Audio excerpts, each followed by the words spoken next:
Talk a little bit about those impacts then. What kind of changes do you see now? I think we're more efficient, we communicate better, we get more work done. What's done between board meetings and during board meetings is a lot more than we previously would have been achieving. I think when you can have that conversation of seeing we didn't get a great score on X on how we run a meeting, that being able to have that conversation and people voicing how they feel does leave you and things can improve. You take steps to make it better, and that it's everyone involved in the board can give their input on that. It's not the chair going, I know how to make everything better and I'm going to unilaterally make this decision. It's a conversation, and it's a great starting point to say, okay, we haven't done very well here. What steps can we take to improve it? And whilst, as I said earlier, not everything has worked or stuck, we have found a lot of processes that have. And then it has the knock-on effect of, if you're more efficient, you are getting through more work. You are ensuring that your governance is in place and that all the policies and procedures and everything that you need to look after are being dealt with. The best example is my current professional role with Cornerstones of Care. So Cornerstones of Care itself was founded in the late 1990s as a child serving agency, and shortly into its tenure started to establish some collaborative relationships with other similar mission-focused organizations that serve children and families in the mental and behavioral health realm in the Kansas City area.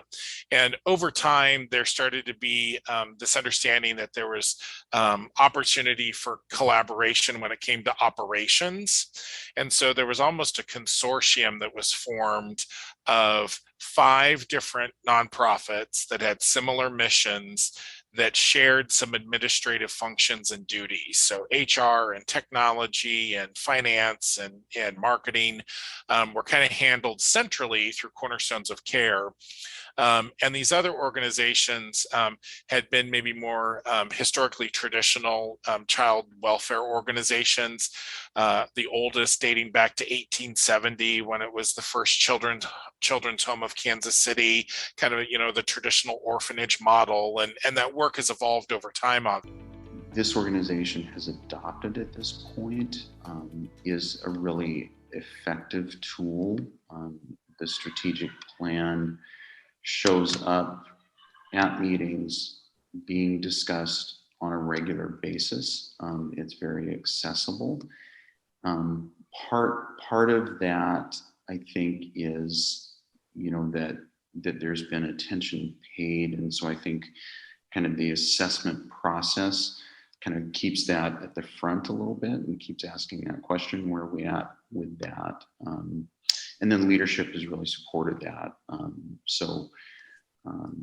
I do think that there's been some payoff in that area. In the last few years. Another one was the role and responsibility of board members in relation to fundraising. That was mentioned as one of the more challenging areas or subtopics for us a few years ago as well. This, I suppose, I don't know, do I need to explain maybe the difference, the attitude to the voluntary sector and boards and fundraising? And it's quite a different culture over here in Ireland than it may be over in the United States or Canada. There is certainly people don't get invited onto the boards while at the same time being asked to write a check or expected to make large donations or anything like that. That's not typically part of the culture here in Ireland, and it's certainly not within MS Ireland. Now, at my university that I was at, one of the universities, I was asked to facilitate the board checkup with the board of the university. And so I did. And I worked with the board to facilitate the results that were generated by it. And we organized the committees, existing committees took on different questions that were issues.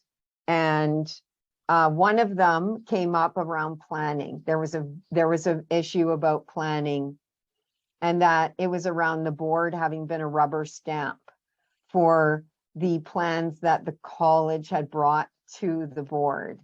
And so anyways, there was really good discussion in the meeting that we had to results, lots of insights generated, and that was all I had at that point. Then I was on the other side the next, so that happened in the fall. A year later, the board on the faculty side, sitting around the faculty table, the board chair came to meet with the faculty to say that it had redefined its role in planning in the university.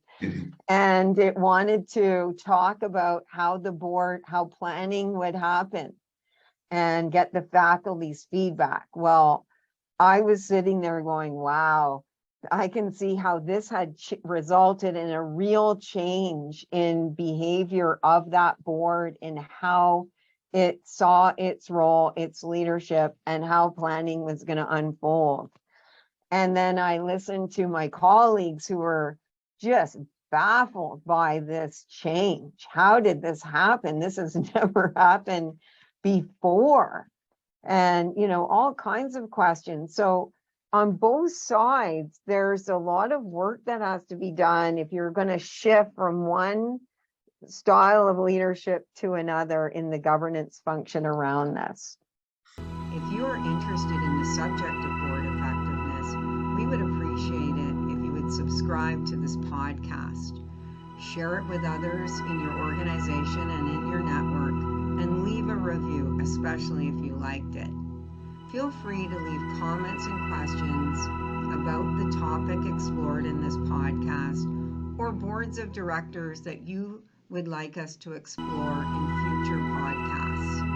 And if you have suggestions for me, please feel free to reach out using the contact information. Thanks for joining